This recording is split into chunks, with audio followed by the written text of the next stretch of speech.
EMFI Fellowship ZMC Zona program of hnihna kan neih hi talo le kasia asakhan he kathiro so ne of hnihna karon kathiro katia sakaria bumbi chang zirlaite sirga ruwa chang ta ne no fa application kan mai mu china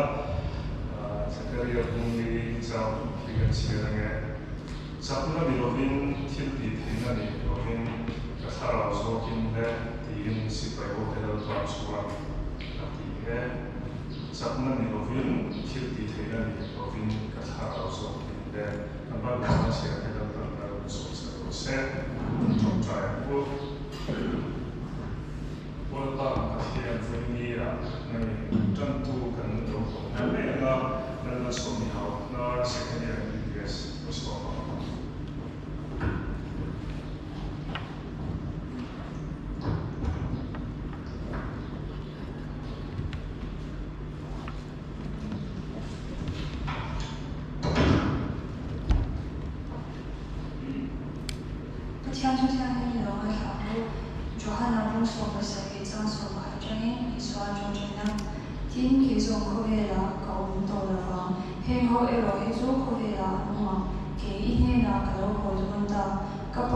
nangin ke bek ho hi in humro pakhat ani thena ke mani ambo khian sang sobat na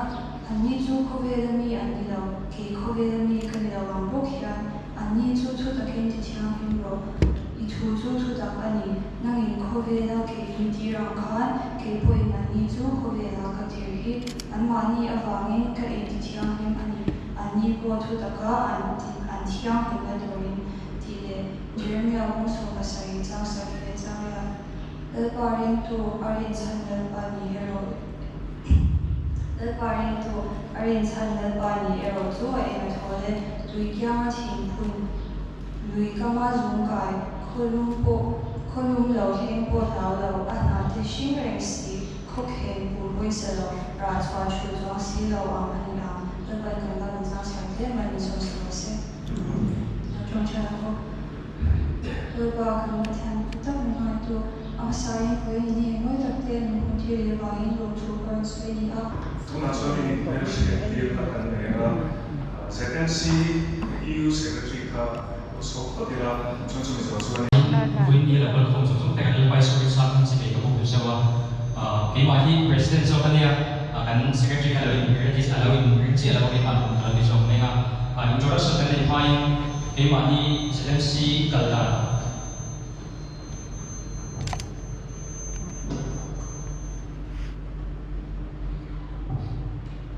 ZMC kalda tote kaya masuk kan saya sapi som period November som period kan ZMC Medical College dengan jinjan betua soalnya UESI boleh kan rumah UESI soalnya petroma Union of Evangelical Association of India di Hania kami boleh kan kanong ya soalnya kunci ke mani jam thong nak betua boleh thong baik thong tu dengan su soalnya dia fellowship kita prayer meeting and neih amar chu kami pandemic amangyan kum sabi som hi February thaka kanina number niya hetianga in khom le fellowship hi kan voi khan ne na niya kan nei le masakara hetianga EMFI kan lo kan pui thei kan nom tak set ni tiga kan tar kan tua chuanin tua hian commit OB pakwa kan uma chuan committee member hi som di Pathian niya chuan prayer cell kan nei boka chuda sub committee member hi som pasarin niya chuan music sub committee hi sub committee member hi pakwan niya chuan advisor hi UESI ma training si saril tan pui ama hingar san ne tuna hian second sia thong meka chuan na kan secretary training Dr. Benjamin Ler pui le Dr. Evelyn Ler sang di kan advisor te niya kaka kasoi thei chuni se chuni introduction akan ka obi pui ha kon kin lo things box sei sai lo kalse introduction chuan chan don ya camping su che le lo puyan dia tuna hian ZMC Medical College ya president nilai me kan ya final year zirlai kan ya environment quarter na kan ya camping chu si ma shi ta ya ta hian third year me ka chuanin ka music secretary kania chu champa ya kha ta ko ni ole coming to S Jungal Ania for the zirlai kania to le ka post ni chuan vice president kita chuan kan phone ni chuan sela champa district F others for Kuya Kania. Final year zirlai me kania chuan tuna head finance secretary di mun zirlai me kania chuan to with entire is what coming to this year about zirlai tuna head third year zirlai me kania tuna head ZMC secretary kania kan ko is ya Coming to the Soviet tuna head ZMC EU assistant secretary dynamic third year consumer kan kwaju sel chi ani coming to the mungkin dia sisi ko chana ka kanya to na yan fourth year zirlai kanya chan to na yan EU yan assistant secretary kan met ani coming to the namini rasideng nungli ko chana ka kanya final year zirlai kanya coming to Simba Soji ya to na yan third year zirlai ni Amri South African Kalokala to na yan ZMC Outreach secretary ni kami kalokala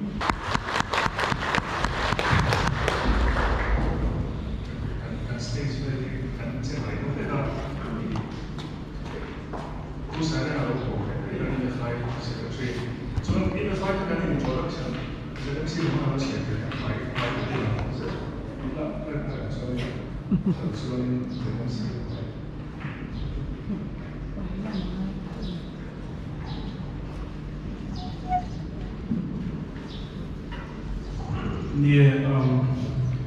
EMFI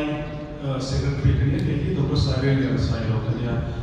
EMFI ni pangkem kan soyama somni period kalta vel khanin 1974 akan UESI General Conference Nagpur ne khanin medical students ko khanin hemi medical students here ne na ke mani mammo te kan unique needs kha ashram de ti khanin meeting ne suta trama 1974 trama EMFI here beyond swaknia he thi angai ko thok thu ta ni wa 1960 sa trama khan lo mai to lo to hemi in 1976 khanin traveling secretary yantia chu ama saperin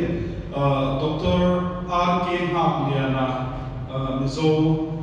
Rimom tak chu traveling secretary na saperania in EMFI Mizoram hi som thum kalta vel 1992 khanin civil hospital Aizora train an dinani in EMFI kan ti hianin aims kha vetani aims pali or sub point zero sa ka soile ana pakatna chuanin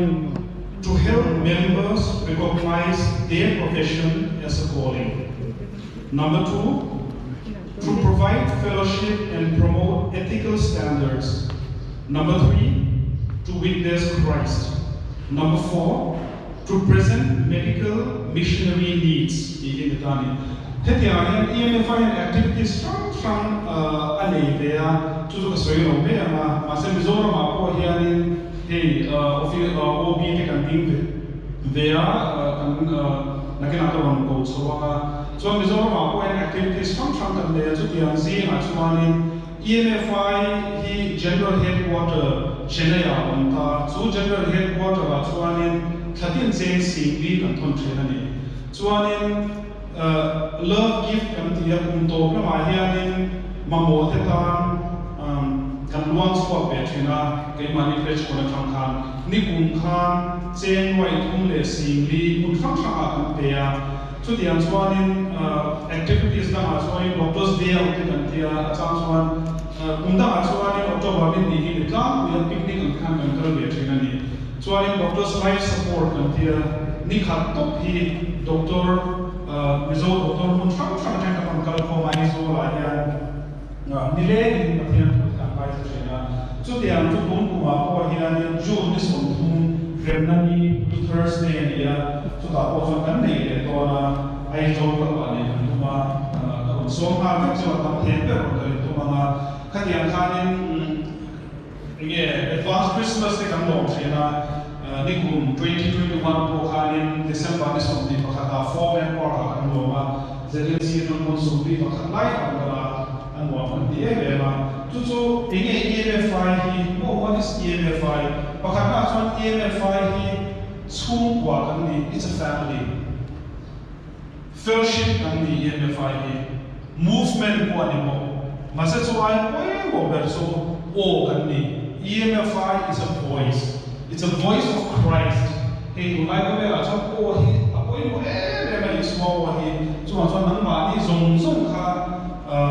kemani terus girl ko bagi Pathian kan ambassador kan dia kan ni di Australia lah jadi acuan kan office bear sendiri pasal rumah Zoram Medical College stage kan president dia Dr. Kero Tangpuya amahi pathologist di civil hospital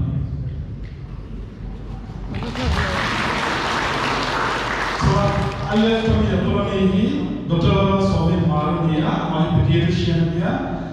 civil hospital itu HO ni di situ masih tunas tuan Ebenezer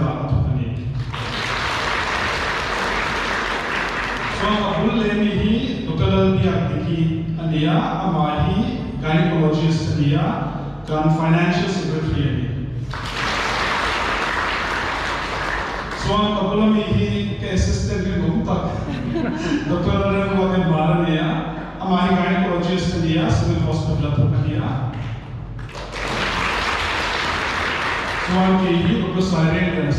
dia ophthalmologist Aizo hospital ni klinik tu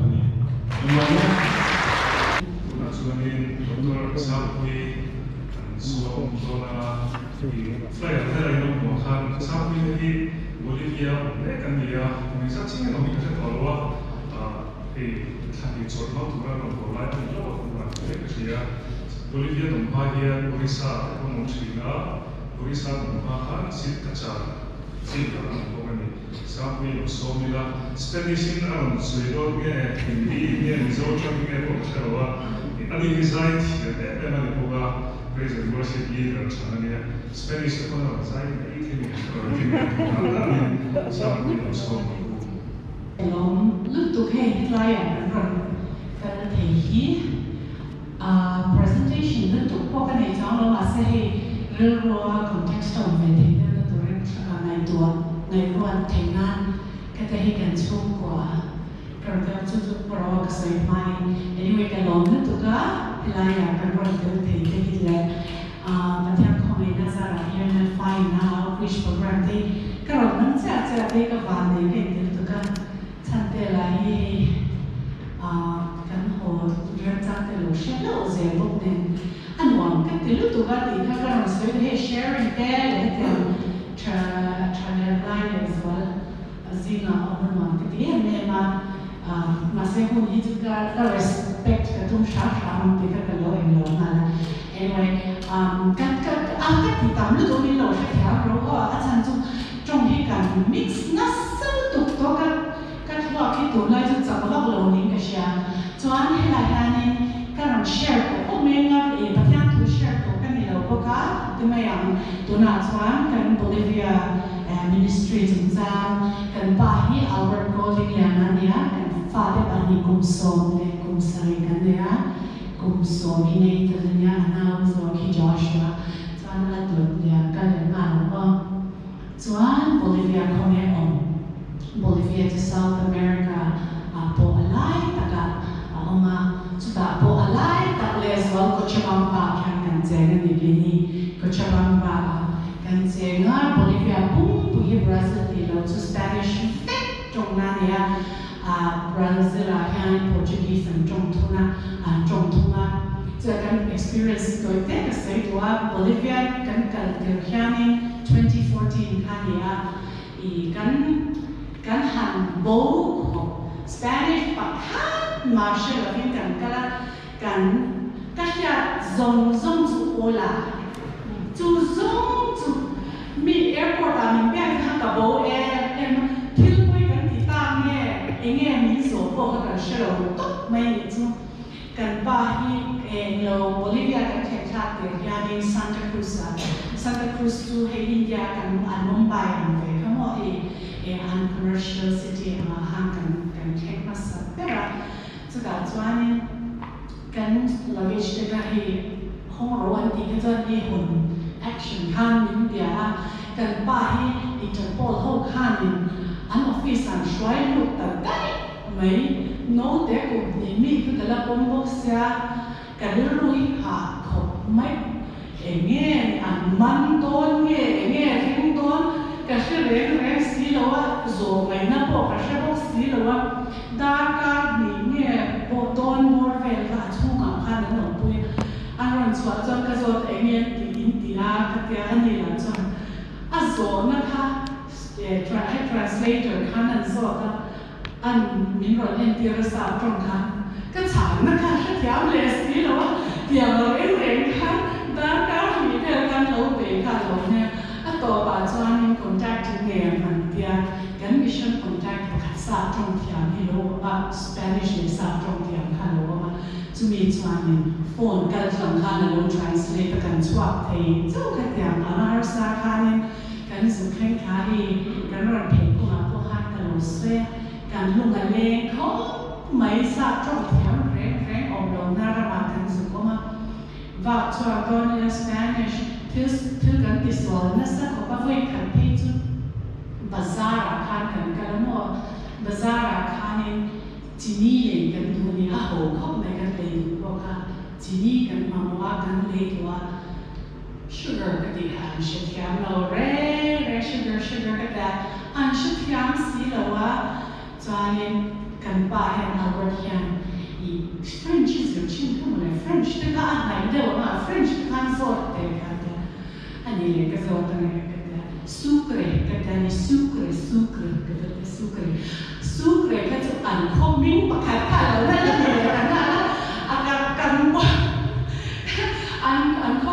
unconstitutional capital, make a sucre, no,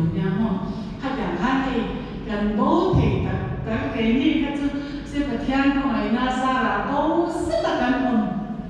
ข้าประเทศนี้มาละสอนมาจง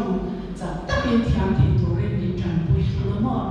จู่ๆอีกก็ลองแชร์ไปจากชิมชิมา next step ก็เลยมาโอเคจานอีกหวังยันอีred Indian นำเดี๋ยวเราอันนี้จะไม่ยอม Inca civilization แบบกันเชื่อจานข้ามีบอร์เวลค่ะเปรูเตเอกวาดอร์เลยHemi Bolivia an lember na mun Incas Holland lember na mun nila tuna hian kan Bolivian sarkar ka pehitan Inca Pathian ka bo hi an la be thawani an sa pa na ne an mix fika chu Inca tiwana ku le mestizo kan chu mix race more Spaniards le kami South American indigenous how mix kami maya so next In context of non-current diversion, Christianity is major religion. Hnihna lana Bolivia atwani. Masa major religion kan tidonya we englo hihilaya cloud kan buangya. Lai tin lo tiar man le lo tiar lo lai tiar man lo tuan. Hemi cloud kan buangya ni Mother Earth hemi Mizoram kwano kan ne ang hi Pachamama anei Pachamama hi an Maria tuan ni napoi mo mamal som na song I fanay kay na baka I Thai le diam ti song na som na betu hi Pachamama hi ani ti hi an rin na niya Catholic ho an lo lukan kung zarong zuang kan ta kan Catholic an lukan an mani hi ani an lo syncretize ni tu kami ka I Pachamama kamari an tiani tuanin inti Pathian ka tumes inti tu inkan Pathian ni kamu kami kapa Pathian nanti terdaya di kan tilsang ka an lalu ta tu tuan ni Anglo Christianity ang reng lawin Catholic koshan hi an siam kali tu bang tuan tunen missionary hi kan Anglo kobe mo tuan missionary Bolivia hian kalangaya ni Christian ka kan ni no men ti mai the ma se an rama hian Christian ti ming la li suan de chun soya Pathian bon soya mari ka bon soya ma se an pa Pathian ti in ti nen ai som chatani an mari te po ka pachama ma te i suan te po kha an mun god te nen kha tiang kha in som na nei fekin tiang ma ne fangin ring tu an ni lo ni ka ka ron soi lu chuan in a picture ron tha tanga he Roman Catholic belief ani cha ma mi ron tha tu kha ni ta he tu na ya ni he mi tlang is never rico kan om na ma sa setana an biang na tlang ni a he la ya ni so kan mu te ni bishop te le ka so so ai an ma ni belief ka an syncretize ya bi lan nan ka mi ka ron ta shim shim ni se annex so ani ka thin lu ko ye ka soi to te lo so he mi te ni ya minors ni ya he potosi ate potosi chu department ka pom zia chu mis India context la state ka ni chu mo state ka om an chu mi potosi le state tam oruro le state tam la pas chu in state thuma oman ni chu hen hi minor silver dele bronze de tin dele chu sham ma in lo te zo chu an mai na ya ma la Spanish ho in Bolivia hi ma na chuan an house na zong an mo na kun kha ni le tia ni Spanish Armada ka kan lo kan chia chin to ka ya khamin Armada zong khamin lo finance tu ko ba i farm house ane ro pu chu hemi kan kan na tlang ta Cerro Rico di hine Cerro Rico ja chu farm house sa ti na ne mai ya literal translation chuan hemi tlang te le tlang ro shama yan se ta na hi I an belief system ka soi le tai la I le kha ni ta hemi le wa ya yan underworld o na tero a chu kha o le ta chuan underworld chin le mai sui zo ma chen se ta na kha la pera Pathian khan thu su nei ne a lo I swa ko kha la o ne lo tia lo le mai ya ka cha a chu ma ka chuan I swa ka chu la le tho le mai ya ka cha a thu ne lo chu bang chuan le mai ya kha ni I zukal don chuan el tio chu uncle ti na ni ta ma uncle na ni ta uncle an ti me uncle tu ada ni chu se ta na kamo se ta na kha el diablo ti bo ka el diablo ni chuan ni lo chuan el tio dia chu se ta na hi le noi a chuan mal so tu le house na pe tu te chia to na la ka ve tu na ya ni chu ti le noi a chu don shim chang Christian po ni se in thoi shim tu ran ti chu de lo chu chia ta thai thai ti nia chu bang chuan a la bom an ti in kan kal po yan min lo war na sa ko bai ke ni po le noi a se ta na mun vel to chuan kan zu kala a lo tam ko mai se ta na lin te I kan in thoi ve tu lo kan ti va kan an na tu te tal kha I tu pe tu min tia ai tu te chu kan han pe in thoi ka chu ni tan chuan ma se he an pe an he lai a khan in gai tu no ki chuan in a pe shama cigarette a pe a ka khan han da chuan in lo ada zu 96% alcohol hi anda boga chuan coca chu cocaine an siam na raw material ka diam na Bolivia chuan coca plantation hi illegal mo a thei veka chuwang chuanin chu te chu an pe china emi te ka ruwa omal pa ni tik niam mo ni te ko phi chu chuan kai local ro ka lo shin fi an chu he ka ruwa an tam an altitude an che nei altitude sa sa ma wangin kan pa lung a khoi kan chen phe lo tlang sang tu ne ai nya te phri him Zoram phung pui tlang ai sa ma he tu na kan chen na po hi na nya la se chu ai le tamasang chu de ta le fi a sa ne kha chu kan pa lung kha nei lo ama ko mai machine ki kan lo in nam lo wa ke te chu ka la jong zak the mo tlang sa ka po ka kan pa ka chu he lu ka an ni nge khoi poi ta ta ka ba ka tan chen the lo ma se he mi te ne na hianin aram mi te dir kan la du sha ma tu na hianin no mission potential missionaries kan tia Bolivian thalai rombol tu te training kan te chu te chu in ti nya ma chuan la pan he mi te zinga hian tir tur ma kan nai kan be se chu te chu kas helaya ka soi the chu ni se to le kha chan tlang pui kan pa hian in missions mobilization kan atia chu course pani man voi le pa mos ti azurtira tuna hian in he hinga ti kan ti na chan chu Bolivian hian church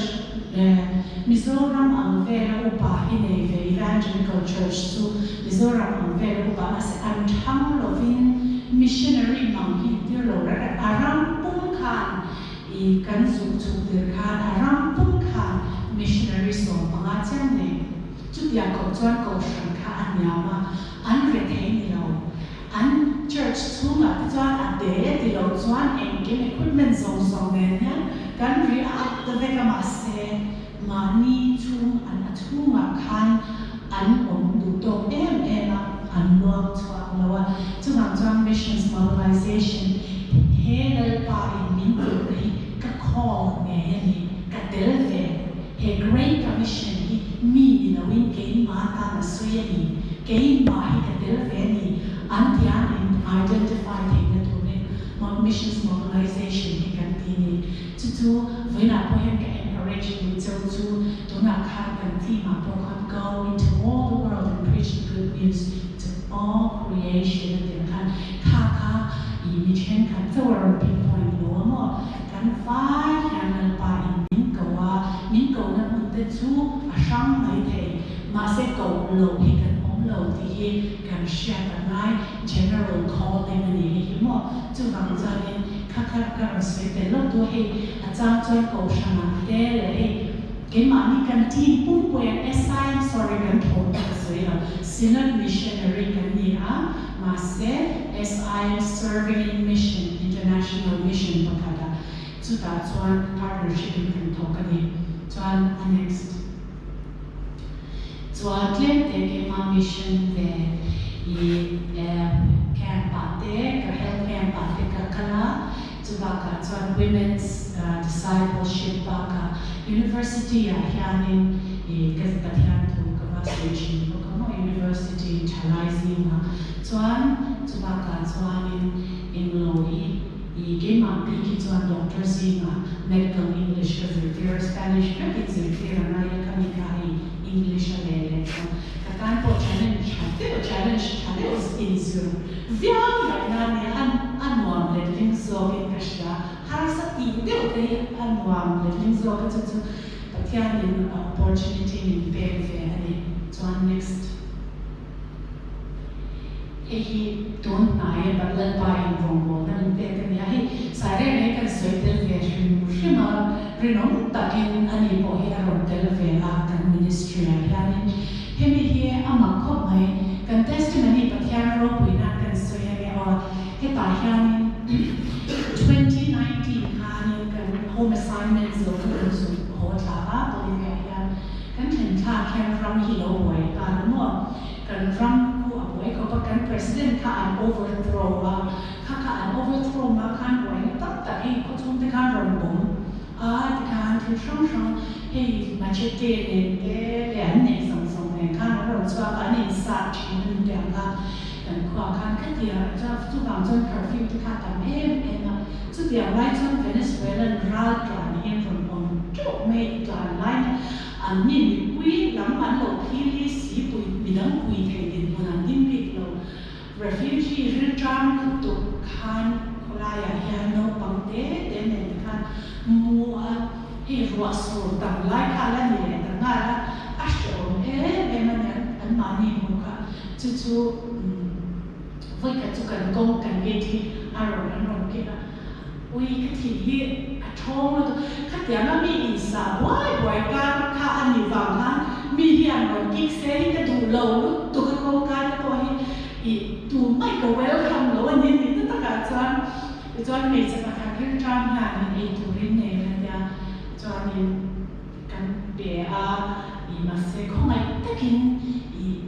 ina chuan lo nok su o ka tiani kha ka in ka kir le a ka ro ma ka lut kha oi I swa tram ka mo enge ka rin drama so a rin drama so pe te tu ha na tu pe te le enge a nei ki da ha to ra nei lo wa lo tuam te zel ta na kham be các tỷ lệ các cái mà các cái này quê cái nó nói hát khả năng cái vật giống trở lại các cái chất độ đầu các cái có một tối lâu các một quý cái có đèn tháng và cả nhà chặt dùng nhất là các bạn của lần ba các cái xoài là những cái đèn dùng đủ cái vật giống qua là cái vật lạ mà xe alo ổn tổ luôn lần ba hiện mà xe hiện như thế những rồi cái chất cho mình nuôi cho nên lâu thế là vinh cảm kỳ khả ngại taถ้าแต่ห้ามฟันสกัดมากันในเนาะเอ็งก็หมดเส้นหินหมดต้นเลยอยู่นั่นแต่เลยพอแกจางจังตัวก็จู่ๆอะทุ่มแบบที่พวกคนละพลังลงเดียวกันเห็นมีดีหรือน้องเล็กเสียแล้วไปกันทิ้งลงอาดาไม่สรุปตัวการ savings ค่ะโซเลยนานอันโฟนsorry อัน rent แบบนานอัน medical bills แบบนานค่ะกันหันน้องเล็กตาเอ้ยกันเกมานี่กันนี่กันโรคเลยฟังเนี่ยเราไม่หมดก็สวยจุดๆเดี๋ยวเรากันเนี่ยเรากันเป็นโน่ประเด็นแค่แต่อะไรกันหันตีทั่วกันหันเป็นส่วนเจ้ากันเทตัวเราที่นั่นแล้วปากหันมีได้รองเดียวเลยที่ชันเตะพอแค่นั้นรองเตะที่ขันนี่ช่างคันกับเบสเซโลตู้มาให้กับเบสเซโลมาเซอันที่ลุงอะไรกันตัวเดี๋ยวเลยรองที่ต๊บเดี๋ยวเลยรองเตะอันเราพอไม่ให้มินิสทรีร้านอินเตอร์กันให้กันชวนดูกันเนี่ยสเปลนี่ตัวน่าแค่เลิกป่าแค่นี่ชันชัวเดนเอ็มว่าตัวน่าคอนแทคเตะอันเช็คเตะจวนมีเรื่องคอนแทคตะขัดเดียวนะเลิกป่านี่ที่ยันหูนับอีกกันเนี่ยว่าคนละอย่างที่ยันกันหูรักษาหน้าพี่น่ะภาษารัฐบาลนี่เสกันจงใจตัวป่าที่ยันถูกแต่กันชินะอาจารย์ตัวตู้กันหูเลยตัวเนี่ยที่เชื่อเราตั้งแต่กันมองแล้วลิสว่าคริสตัลจันทร์นี่ emergency เดี๋ยวเรียกกันชิพินง่ายต่อชีนะconcise เดี๋ยวเรียกกันว่าคนละอย่างดีฟังเนี่ยหันสวยเป็นง่ายชีนะมาเสนอป่ามาละสมจงใจนะเต้เลย in participation แล้วปันมาละสมมันดีคือการ share แต่ลบตัวจวนจู่ๆก็สวยให้กันตั้งปุ่นนี่สิละก็ปุ่นจะเอาเดี๋ยวหมดจู่กับจวนนี่อัตโตนานจวนการ share ตัวแล้วป่าเห็นมินก็ว่าแล้วป่าเห็นคุยผู้น่าป่าเห็นมินเราองปุยกันแต่เดี๋ยวที่จวนคุยไม่เชื่อกันในเราตัวมาป่าเชื่อกันในอันตรงกันที่อันบอกสิเราที่เองป่าเลยตัวเรื่องที่กันมาหมดrice เลยตัวป่าข้างช่วยเสียกันง่ายนี่จู่ rice ที่ก็เองเนี่ยสวยกันป่ากันช่วยเราเสียกันเนี่ยมันมาเชื่อเราทั้งหมดนะแล้วไปมินช่วยมาเสียจู่มีผู้น่าจวนเอามาเหี้ยมันดีที่ก็เชื่อนะจู่ตัวน่าจวนชุ่มแต่ไม่อยากกันในตัวแต่ถ้าเดี๋ยวมินหลงมาไม่อยากมินหลงตัวแต่ก็กันในตัวนี้จู่เดี๋ยวบางครั้งแล้วป่าเหี้ยมินเดียร์เหี้ยมินถามคำแล้วว่ามินการช่วยเสียชีนะหาสันนัตโตโคโปโตชีไม่ละอามาเหี้ยมินเจก็จะจู่บางจวนนี้อินทิมลุงอาเลลไปลงบอลตัวระอินทิมลุงอาตาอีจวนนี้อีแล้วเราเห็นมินช่วย I will be with you even to the ends of the world ที่ตัวกันคำมาจากกัน all power in heaven and earth has been given unto me แต่จุ่มส่ง power ส่งในตัวจวนมินก็ว่ามินดีระตัวแค่มินตัวโดนนี่ดีค่ะ encouragement กันมันตื่นเนี่ยกันเราเนี่ยนั่นเองตัวสาวคุยกันช่วงตั้งแต่เช้านี่ค่ะ EMFI มันคนสวยก็ดูว่ามิโซตัวเทปเต้ซิงามิชชันนารีตัวกันในสุดเซิงนี่เนี่ยสวยตัวข้างละตัวตีก็เสียที่เราสังเกตช่างอันกัลตันสาวมาเสียสุดที่ตาพอจะพัฒนาดีกว่านะแล้วสักทีมันencouraging อันนี้ที่ค่ะกันสวยตัวส่วนใจตัวกันเนี่ยพัฒนาฝั่งนั้นลาสกุลิวันนั้นเนี่ยส่วนนี้ค่ะกันสวย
Raman Somose.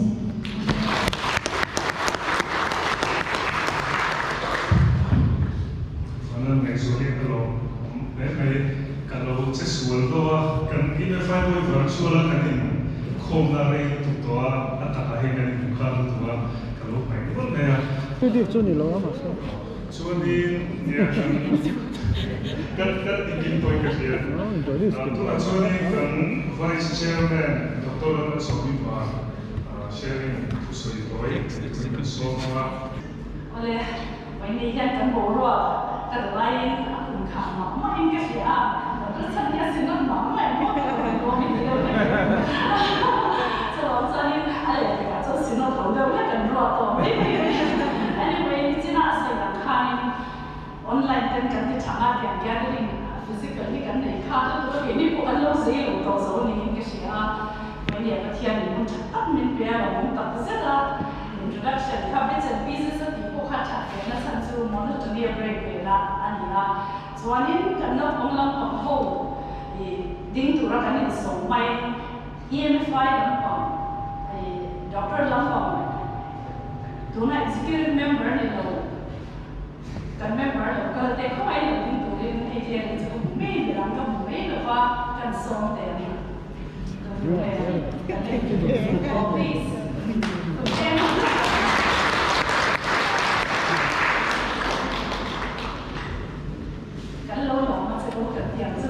ZMC zirlai college. So we have in ZMC how to take teacher, them or again advisors still oh and so I one per oh and some say I don't more than the way of them. So I we need here in the zone so a Mizoram below comment. Any non-Mizoram please? Yami, please. Gladys. Okay. You're from? Shillong. Can I recall some classical words? Kublai? Alright. Gladys, can you follow? Which year are you? Fourth year. And it's one in công rồi đều cái kinh tức là cocktail đều cái kinh cần tin là những sự thiệt mà với nhiều khi anh ấy có some pi cần zinga rồi tức là cả experience là soi tức là important encouragement anh bị xí anh ấy nắm mani mà zirlai student anh lại cho Pathian anh rất tất cả about say anh EMFI staff worker cái cái khi anh với nhiều thông tin Pathian rồi na full time mà học ra alo import say chân na ni so bang fan a sharing a jam khan ma ni contemplation and motivation ni say ka kan sui wa so ni kan chen ko khat zo trong thiam lo mo wa min sa trong ni sa ni thiam ve ka so bang chan a tam zo sa trong ni ka ram so trong kan ni zo ma kan ni thiam ka ko ni ya okay. First of all, I would like to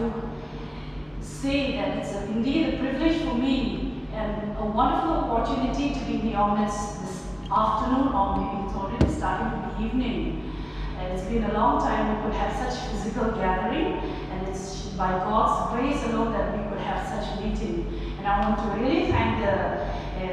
ZMC EUs for arranging such a gathering.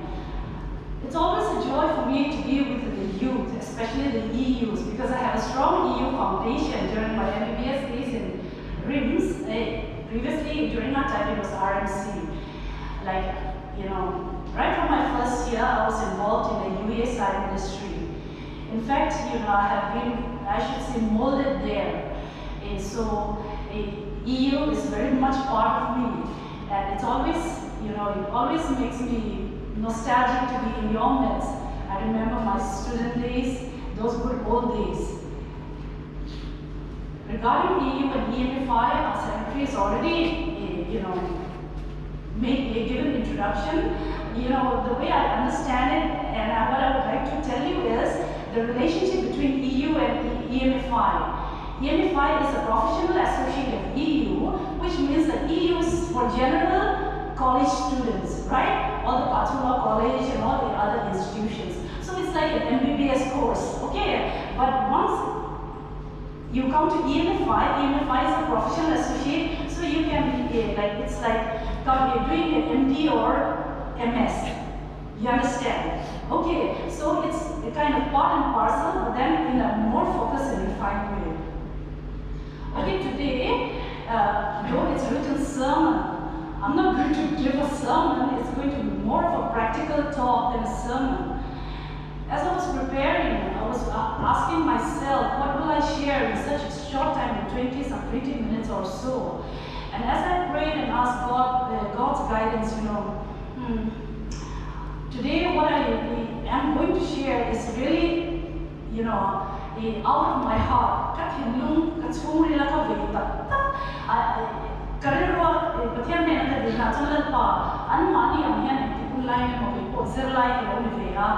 Pathian zirlai so you ready to bindu. Naman kay bakal so you Antana tangkai to so when they are hearing a top hero in Cambodia, at the senior 10 cut the dance on the shed of no one in the Yamar to in Tana Tankai, the basic of company. So I decided to spend this precious evening to discuss some areas of practical Christian living, zirlai which I believe will be a blessing for all of us. I have chosen a topic called Focus, Balanced Life, Balanced Christian Life, you can say, since we all are Christians. Non-Christian, they are not Christian, and so we are Christian, Focus, Balanced Christian Life. Okay, let's be interactive. In how to I expect you all to, answer me. You'll be, it's okay if you sit and respond. What is man made up of? Come on. Please volunteer. What are we made up of?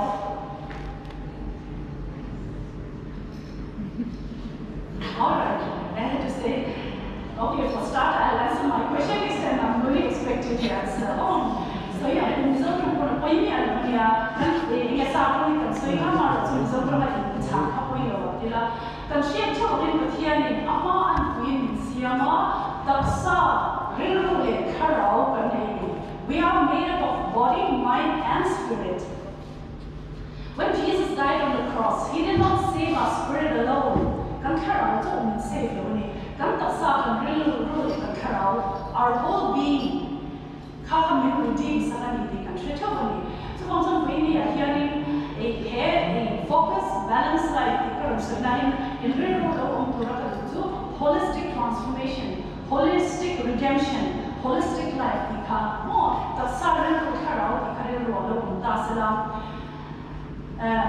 To me, this is a heavy love. A great change since I was born. She's on one. Great change since I was born. Great change since I was born. Great change since I was born. There's a great change since I was born. Things I used to do, I do them no more. More things I used to do.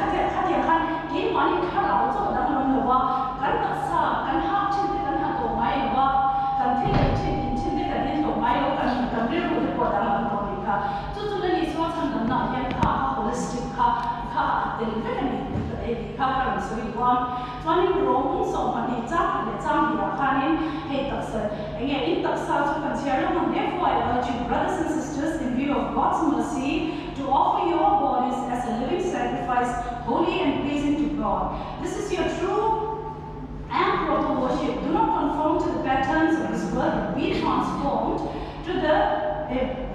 by the renewing of your mind. Then you will be able to test and approve what God's will is good, pleasing, and perfect will. So, I'm going to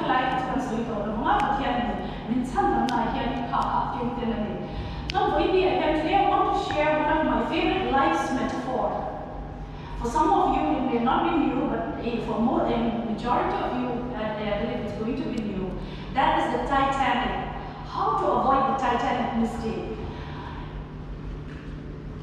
We cannot compartmentalize our lives. Kan he more. Do not. Do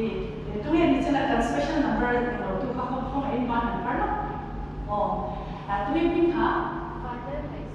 Oh, my zirlai tero. My zirlai ni ari ru harau ya aksa ya hamri ni kafele chung zan tero. So the answer is one. Kan he compartmentalize it. Lo uneasy he. Yang Titanic mo macam yang ni ya ni elo cancel semua. Atan ikan share yang natan kerana selang tu ni. James Cameron kan share untuk Titanic. Film ento semua kerana. Oh, and also I'm careful on their own. The director of the movie Titanic describes the Titanic as a metaphor of life. Again, we are all living on the Titanic.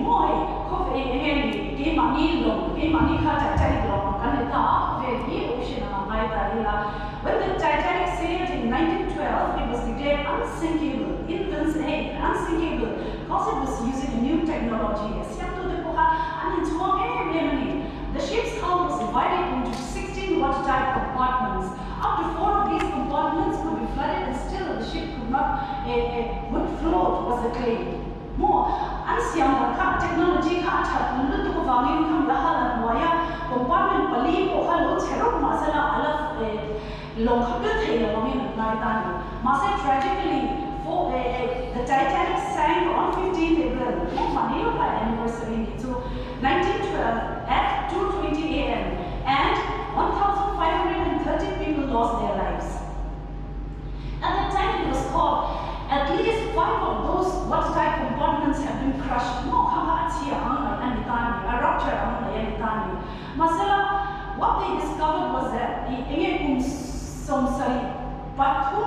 1985 Titanic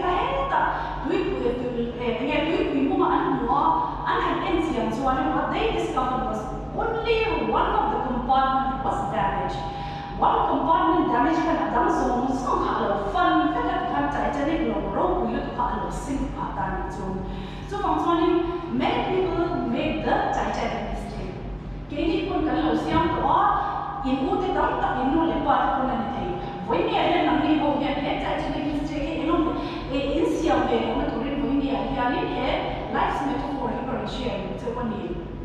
They think they can divide their lives into compartments and that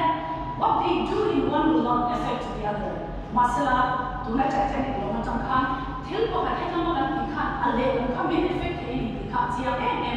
Rick Warren, author of Purpose-Driven Life, Pathian a life of integrity is one that is not divided into compartments. David prayed for an undivided heart. Some sumre zarah. So unbelievably so, a man of integrity, the ani. So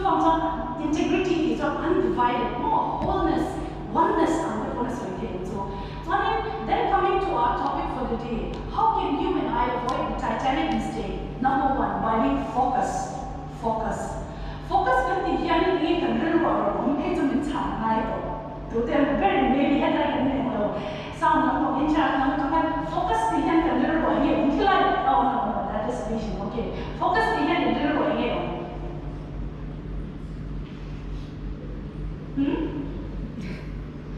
Sometimes okay, aku nak kalau saya panggil focus kan yang dia tu kan real tu ni hey, ophthalmologist oma, kalau saya ni tell me focus dia ni kau main bincang sama please. Mun pakata om na tur tak zukin point kan. Okay, ya, kalau dia focus tani, kalau macam zaman dia focus tani, so mid amai ta focus tu jadi vision, mau buat nani yang amai tu sight. So one thing, more thing ko kata, target goal tani tu, kan ngai tu nak hey focus amai tani. So when our life is focused, what are the benefits?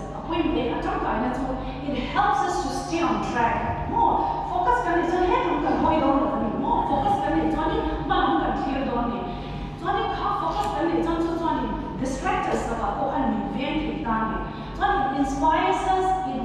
teachers. So ni har sa na te mak an na te